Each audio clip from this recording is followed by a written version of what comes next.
There aren't any easy answers to what occurred here, and there's no way to wish away the suffering that's occurring of those that have been caught in this very senseless act of violence.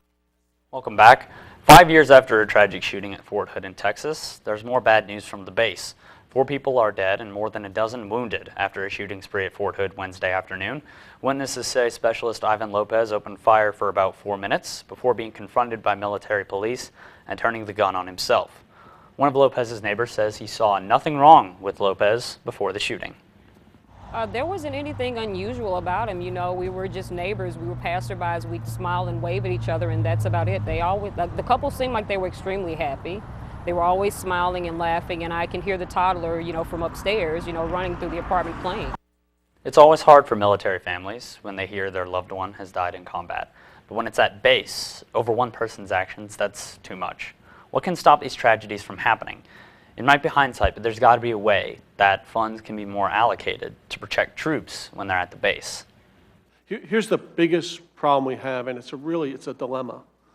And the problem is sharing information and how you protect an individual's rights with sharing information so the commanders and the people at the lower level understand that maybe there was a previous problem.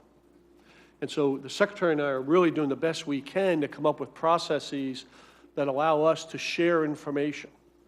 Because in a lot of cases, that's the problem. There's also the theory that guns could have prevented the tragedy. I'm not looking to turn this into a gun rights issue. That's up to the politicians. There is a difference between a military base and public grounds in terms of access to guns, which makes any legislation regarding it all the more confusing. Make no mistake about this, though. Just like the different communities that have dealt with tragedy like this, Fort Hood will recover. You see the resilience of the military family. You see what we've known for a long time. Unfortunately, this is the second time we've had to deal with a tragedy on this post. But you still see it in the eyes of the people that you meet. You see it in the handshake that they give you, the strength of these people. They'll recover. They'll recover from this latest tragedy. Coming up, a look at bullying in Louisiana schools. Where's the data? Stay tuned.